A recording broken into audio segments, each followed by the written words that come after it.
Sebelum kita mulai kebaktian hari ini, saya ajak kita semua, kita tenangkan hati kita tundukkan kepala kita berdoa. Bapa, terima kasih Tuhan untuk kesempatan yang Engkau berikan. Kami masih boleh beribadah di rumah kami masing-masing. Bapa, Engkau tahu isi hati kami Tuhan. Kiranya Engkau yang mengangkat segala pergumulan yang ada Bapa.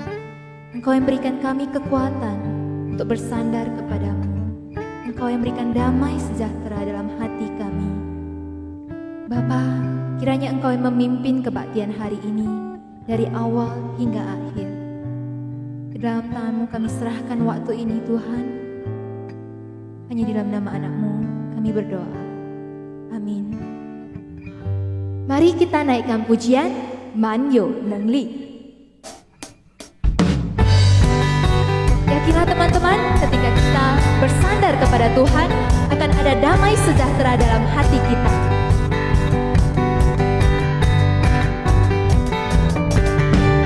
我的盼望就在耶稣基督里，在你里面满有平安，生命泉源就在耶稣基督里，有主在我里面活着。我宣告在我里面的，比世上一切更有能力。我不是这世界，我高举耶稣的名。我宣告在我里面有，我是拥有满有能力。有耶稣在我里面，我是我勇敢站立。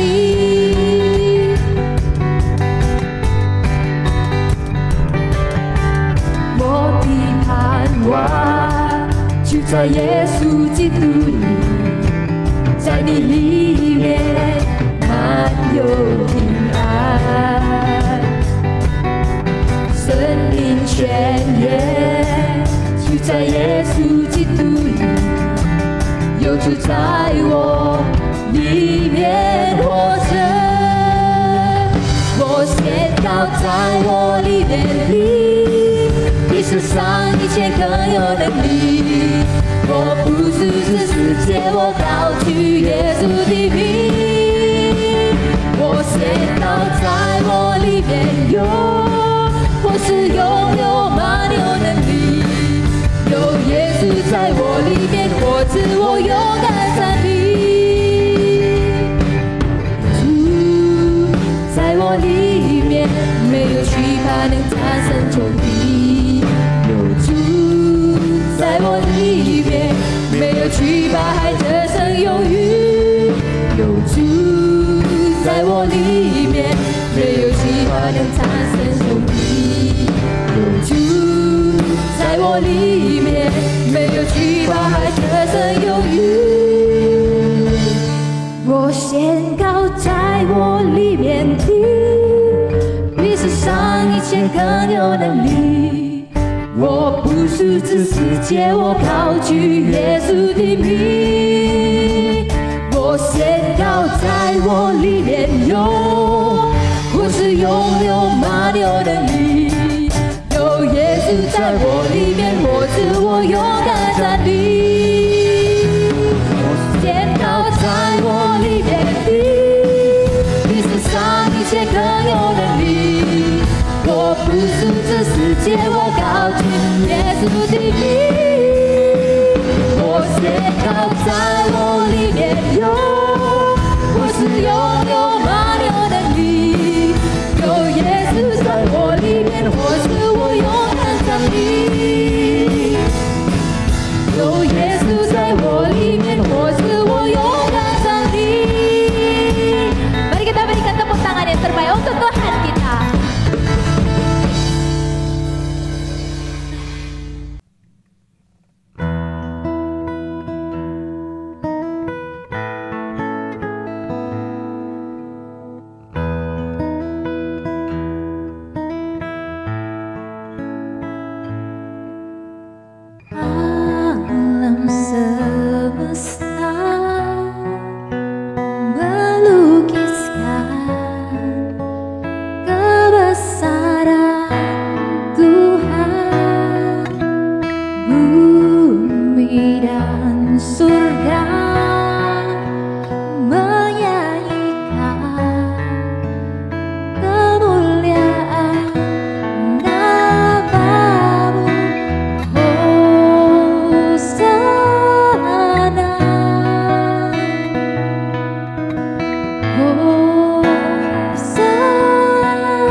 是读信经。我信上帝全能的父，创造天地的主。我信我主耶稣基督，上帝的独生子，因圣灵感应，如同真理玛利亚所生，在本丢比拉多受下受难，被钉于十字架，受死埋葬，第3天从死人中复活升天，坐在全能父上帝的右边，将来必从家里降临，审判活人死人。我信圣灵，我信神二果的教会，我信圣徒相通，我信罪的赦免，我信身体复活，我信永生。阿们。主祷文：我们在天上的父，愿人都尊父的名为圣，愿父的国降临，愿父的旨意行在地上，如同行在天上。我们日用的饮食，今日赐给我们，赦免我们的罪，如同我们赦免的罪我们的人，不叫我们陷试探，拯救我们脱离凶恶。因为国度、权柄、荣耀，全是父的，直到永远。阿门。Shalom, Bapak Ibu sekalian. Perkenalkan diri saya Contoh Abun Rahim atau orang Medan. Ya, biasa memanggil nama saya Cuwen atau Contoh Cuwen. Pada hari ini saya diberi kesempatan untuk boleh melayani di Medan. Ya, sungguh luar biasa ya. Pada saat pandemi, justru kita yang berjauhan ya, saya di Karimun, tapi bisa diberi kesempatan untuk melayani di Medan. Ini sungguh anugerah yang luar biasa yang bisa kita syukuri pada saat kita menghadapi pandemi COVID-19 ini. Baik, sebelum kita memulai, mari kita berdoa. Bapa di surga, kami kembali hadir bersamamu untuk sama-sama di dalam mempelajari firman Tuhan. Kiranya Tuhan yang menolong dan memakai hamba-Mu ini. Biarlah firman-Mu disampaikan adalah hanya dari-Mu saja. Kami membuka firman-Mu di dalam nama Anak Yesus Kristus, Juru Selamat kami yang hidup. Amin. Bapak Ibu sekalian, orang pepatah Tionghoa punya satu perpatah yaitu Ike Congkoren Itiao Rong, Ipan Congkoren Ipan Chong, yang artinya adalah satu orang Tionghoa itu bagaikan seekor naga, tapi begitu orang Tionghoa itu sekelompok itu menjadi ulat, yang artinya yang menggambarkan bahwasanya kalau orang Tionghoa itu sendiri dia itu luar biasa sekali. Dia bagaikan naga. Naga adalah lambang kekuasaan, keperkasaan, dan kehebatan dari orang Tionghoa itu sendiri.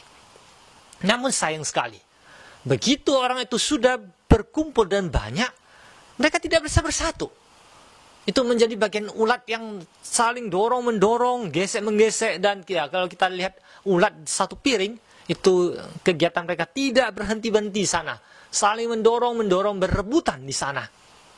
Inilah kondisi bukan saja tentunya bagi orang Tionghoa, tapi manusia pada umumnya. Pada semenjak Adam dan Hawa jatuh dalam dosa, manusia boleh katakan hampir tidak ada lagi hidup damai ataupun hidup rukun. Kenapa? Karena ada dosanya Adam dan Hawa. Dan anak Adam Hawa mulai bertentangan. Dan terus sampai hari ini kita berebutan, saling menjatuhkan, saling menghancurkan, dan tidak bisa bersatu. Tapi Ibu sekalian, hari ini saya diberi nas atau tema yaitu hidup rukun, ya dari Mazmur 133 ayat 1 sampai 3. Kita akan belajar ya tentang hidup rukun ini dan bagaimana boleh hidup rukun di dalam Tuhan.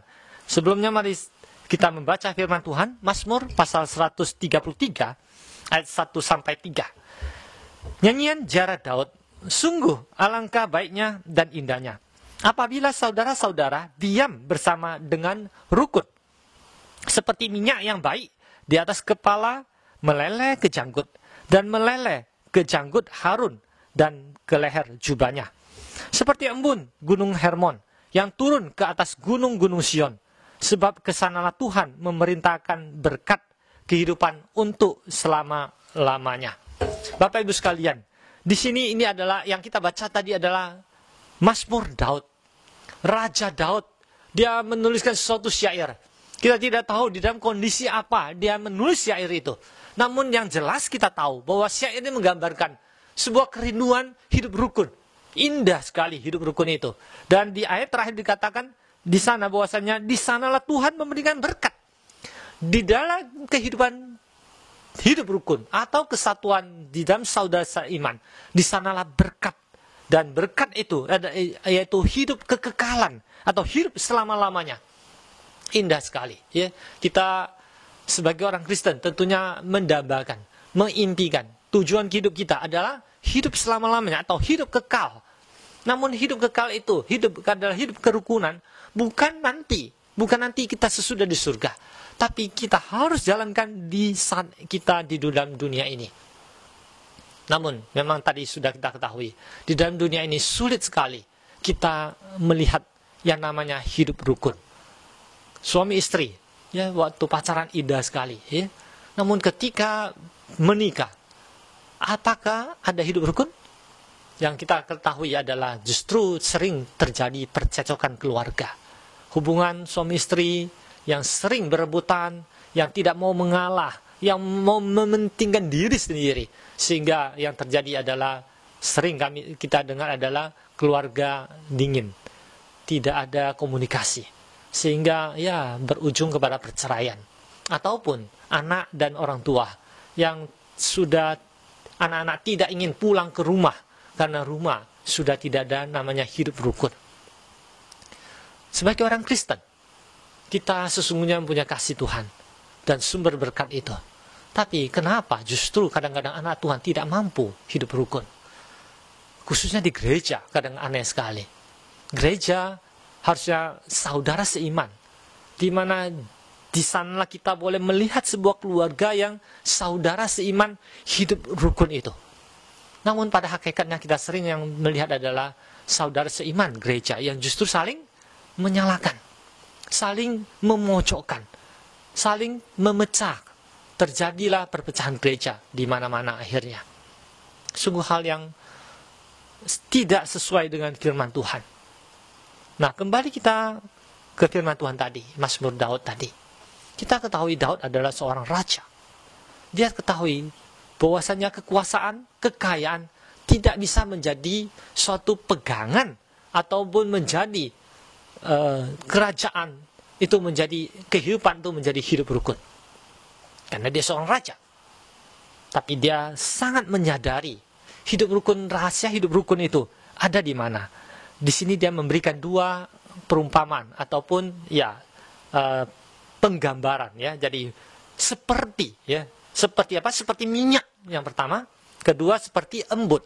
Nah, kalau kita mempelajari pola pikir ya, Daud yang sedang dia bayangkan atau dia pikirkan adalah seperti minyak yang baik ya, di sana dikatakan dari kepala siapa? Kepala Harun ya, karena ini digambarkan si Harun dari kepala Harun turun ke jenggot lalu meleleh ke jubahnya.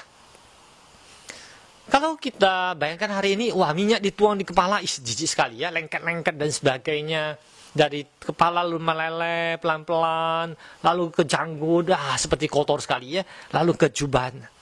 Namun pada zaman dahulu atau zaman bangsa Israel dulu, ini adalah sebuah hal yang sangat indah sekali. Ini adalah sebuah tindakan pengurapan, ya, mengurapi.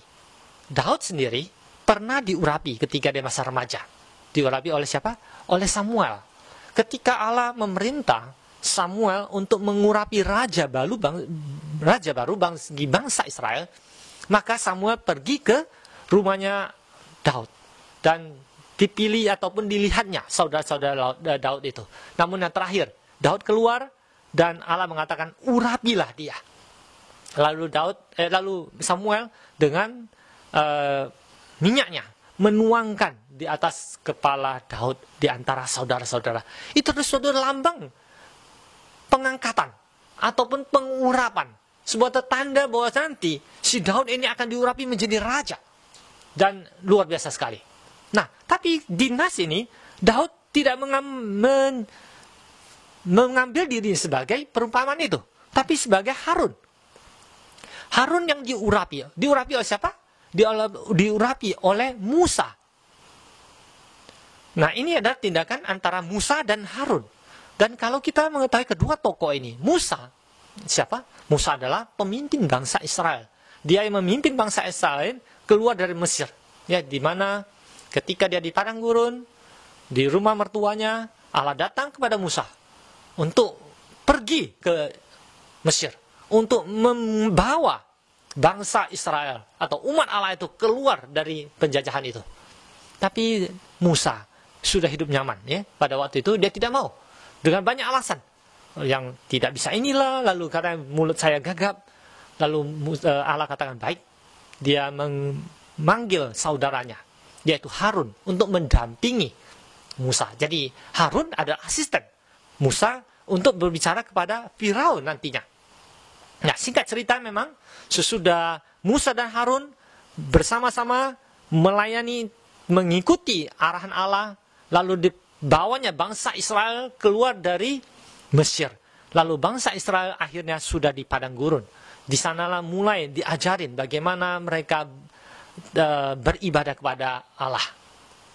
Lalu Allah berpesan kepada Musa pada waktu itu, ambillah minyak di depan bangsa Israel, urapilah si Harun menjadi imam besar bagi bangsa Israel itu. Itu di hadapan banyak sekali orang dan di hadapan anak-anaknya.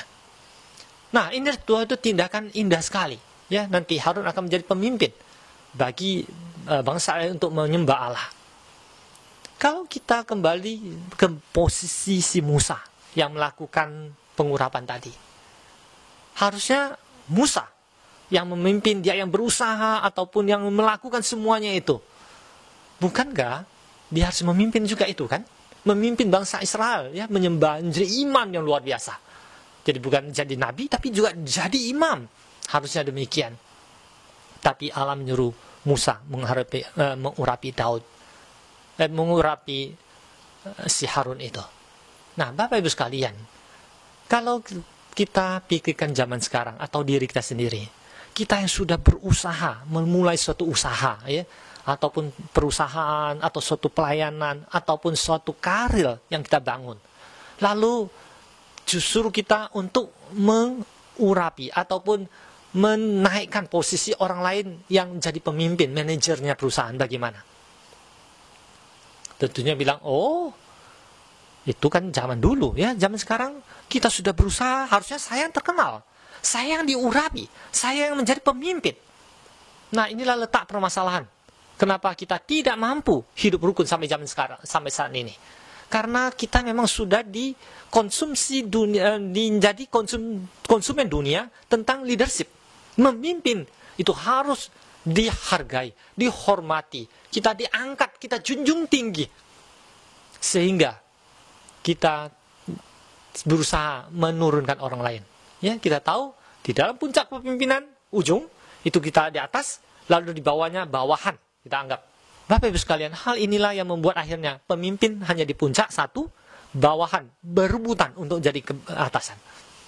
Menjadi hal itulah yang menjadi kita pertikaian, menjadi kesombongan, keegoisan, dan perebutan kekuasaan. Jika demikian, apa yang terjadi dimanapun kita berada, dengan konsep pengajaran yang kita pahami, maka tidak mungkin pernah ada namanya hidup rukun. Baik di rumah tangga, jika suami atau istri yang berebutan menjadi pemimpin kepala rumah tangga, anak-anak ingin jadi penguasa ataupun terhebat, bahkan di gereja sendiri, jika di gereja sendiri yang memimpin hanya itu saja dan tidak mengizinkan orang lain atau tidak menganggap orang lain lebih tinggi, maka terjadilah perpecahan dan tidak mungkin akan terjadi hidup rukun itu. Bapak Ibu sekalian, marilah kita belajar seperti Musa yang mengurapi Daud. Itulah yang menjadi suatu gambaran belajar rendah hati ataupun tidak menganggap diri sebagai orang yang paling penting di dalam segala sesuatu. Dan Yesus juga mengajarkan kepada kita bagaimana kita sebagai pemimpin. Di dalam firman Tuhan, Yesus mengajar kepada murid-muridnya. Di Lukas pasal 22 ayat 25-27, Yesus berkata kepada mereka, ya, Yesus lagi mengajar kepada murid-muridnya, raja-raja, bangsa-bangsa memerintah rakyat mereka, dan orang-orang menjalankan kuasa atas mereka disebut pelindung-pelindung, ya, atau petinggi mereka. Tetapi kamu tidaklah demikian. Ya, tapi murid Kristus bukan demikian, melainkan yang terbesar di antara kamu hendak menjadi sebagai yang paling muda atau kecil, dan pemimpin, ya, pemimpin sebagai pelayan. Jadi pemimpin adalah pelayan. Sebab siapakah yang lebih besar? Yang duduk makan atau yang melayani? Bukankah dia yang duduk makan? Tetapi aku ada di tengah-tengah kamu sebagai pelayan. Itu firman Tuhan atau kata Yesus sendiri. Jadi konsep Yesus adalah pelayanan atau seorang pemimpin. Ya, adalah orang yang melayani ke bawah. Semakin kamu ingin menjadi terbesar, semakin kamu harus melayani ke bawah. Bukan sebaliknya. Kita di atas, orang lain semua harus melayani kita. Sehingga semua susah payah melayani ke atas. Tapi jika dibalik, kita yang melayani ke bawah, siapakah yang mau jadi pemimpin?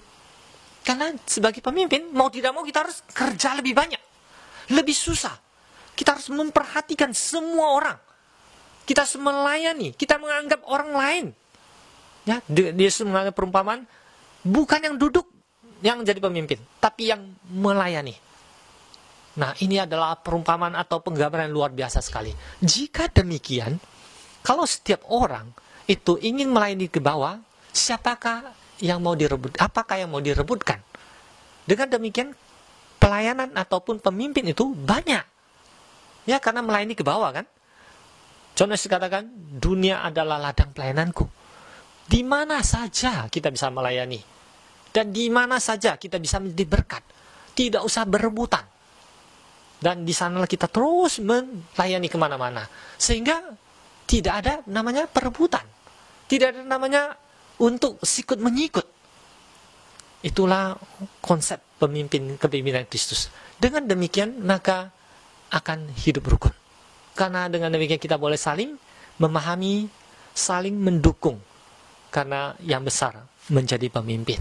Nah, itu akan terjadi hidup rukun yang indah sekali jika kita memahami apa yang Kristus mau kita lakukan sebagai pemimpin ataupun sebagai orang yang hidup di dalam komunitas saat ini.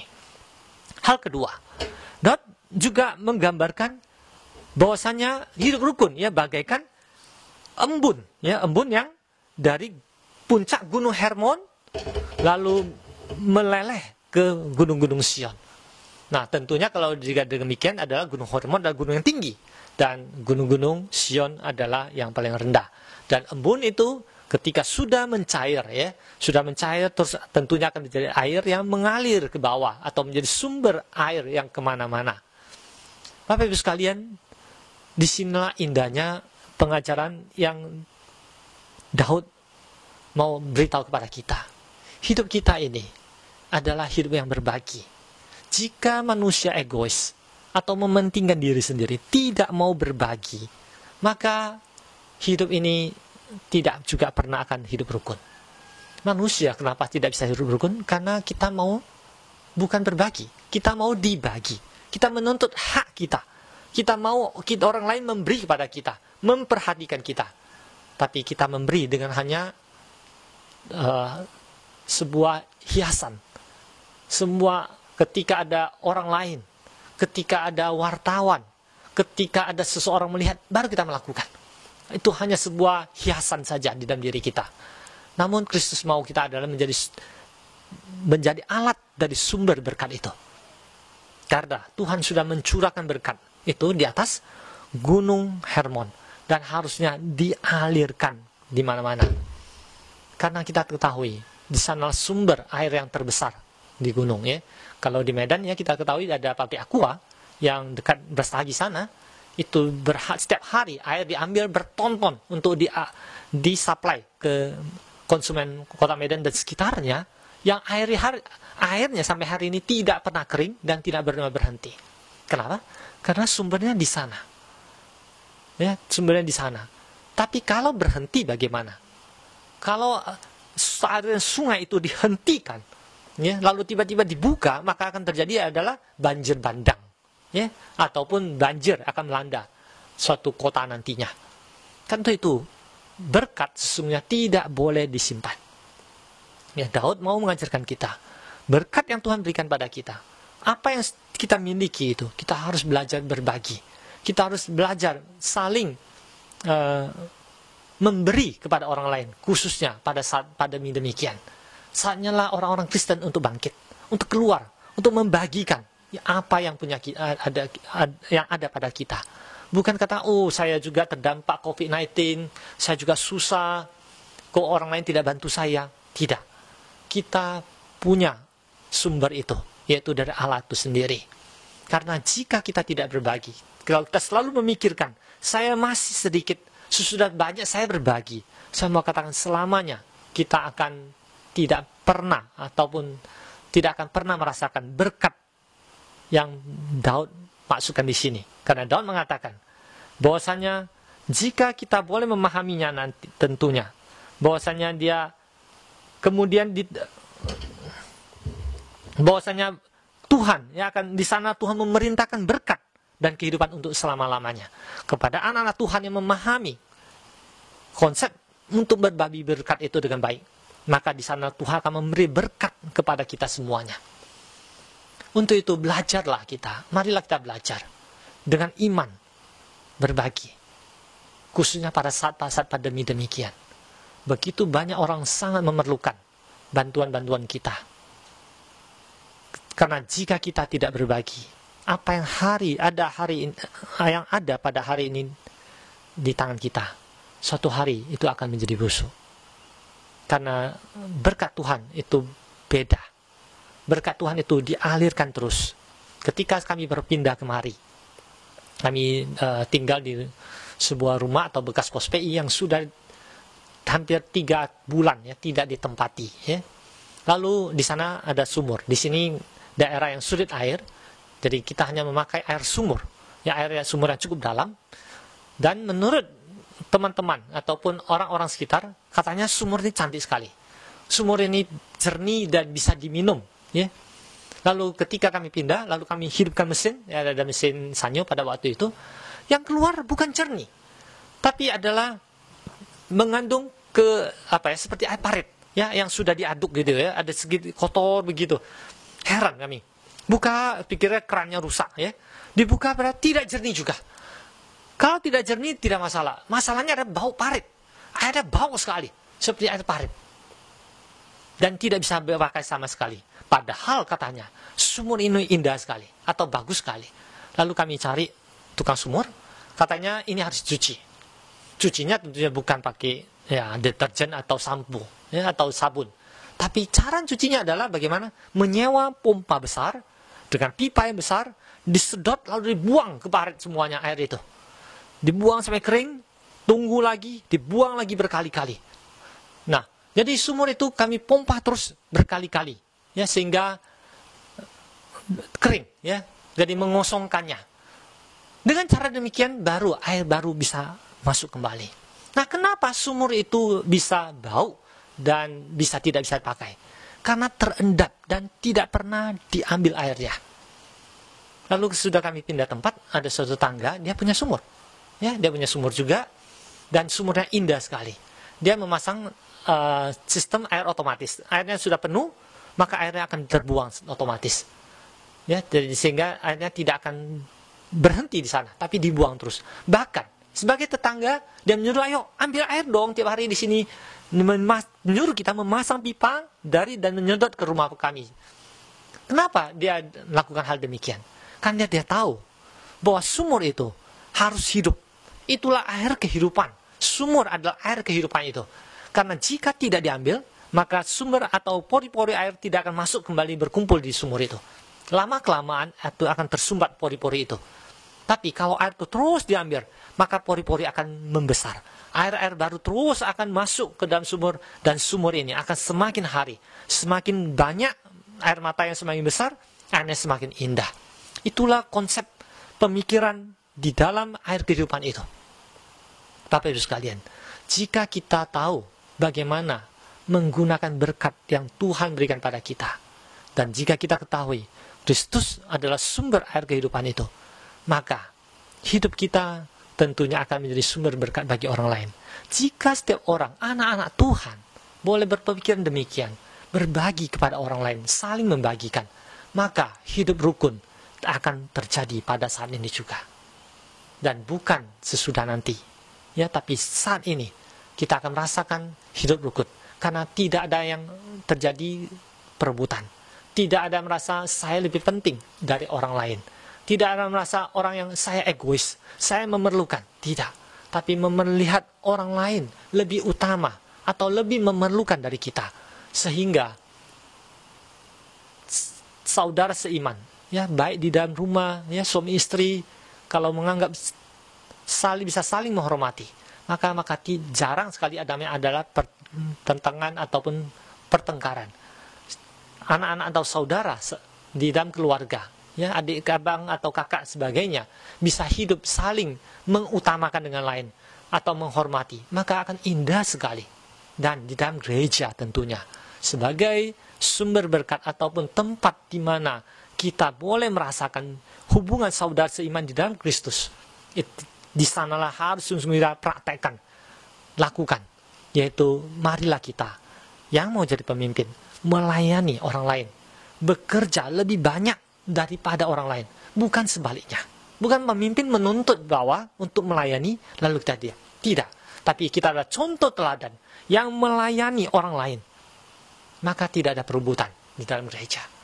Dan di dalam gereja kita juga boleh melihat saudara-saudara iman, oh dia lebih membutuhkan. Maka kita yang boleh mengulurkan tangan. Dengan semua orang mengulurkan tangan membantu orang yang terdampak, khususnya pada saat ini di COVID-19. Maka gereja akan menjadi tempat yang sungguh sangat indah. Karena di sanalah berkat Tuhan mengalir berlimpah-limpah. Dan sesudah itu tentunya kita juga diajarkan, marilah kita alirkan berkat itu juga kepada orang di luar sana. Karena kita tahu pada saat ini begitu banyak orang terdampak COVID-19 ini, begitu susah. Memang kita harus jaga diri, ya. Kita harus jaga diri selalu nantiasa di rumah saja. Tapi bukan berarti kita tidak bisa melakukan. Dengan di rumah saja kita tetap bisa berbagi, ya, melihat kebutuhan orang lain. Ya, mungkin di Medan lebih mudah, ya, memesan makanan melalui Gojek dan sebagainya, berbagi kepada orang-orang anak jalanan, kepada orang-orang yang di sekeliling kita, maka mereka tidak akan merasa kita egois. Maka tidak akan terjadi namanya kebencian, kecemburuan kepada suku ataupun orang-orang tertentu. Maka hidup rukun itu juga terjadi di dalam sosial kita. Marilah sebagai anak Tuhan, kita sekali lagi diingatkan untuk saling berbagi dan saling menghormati. Mari kita berdoa. Bapa di surga, kami bersyukur dan berterima kasih untuk firman-Mu hari ini. Biarlah kami boleh sungguh-sungguh bukan hanya pendengar firman, tapi sebagai pelaku firman yang Engkau hidup di dalam diri kami, menjadi sumber berkat bagi kami dan mengalirkan bagi orang lain. Sehingga hidup rukun boleh terjadi di tengah-tengah kami, di gereja kami, ataupun di keluarga kami masing-masing. Dalam nama Yesus kami berdoa, amin. Selamat berjumpa. Praise the Lord, I over my life to you.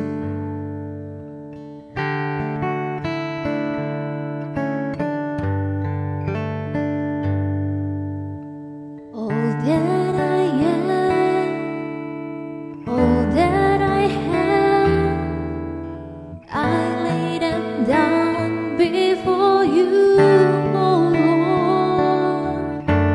All my regret, all my acclaim, the joy and the pain, I'm making them yours.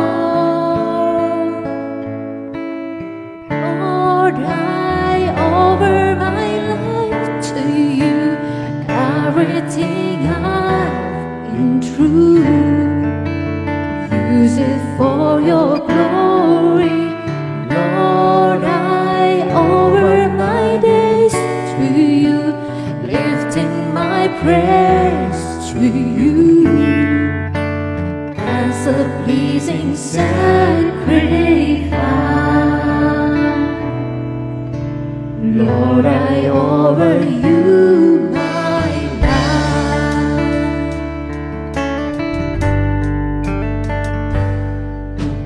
Things in the past, things yet unseen, wisdom wishes and dreams that are yet come true. All of my hopes, all of my plans, my heart and my hands, I leave it to you. Lord, I offer my life to you. Offer my life to you. Everything I've been through, use it for your glory. Lord, I offer my days to you, lifting my praise to you as a pleasing sacrifice. Lord, I offer you my life. What can we give that you have not given? What do we have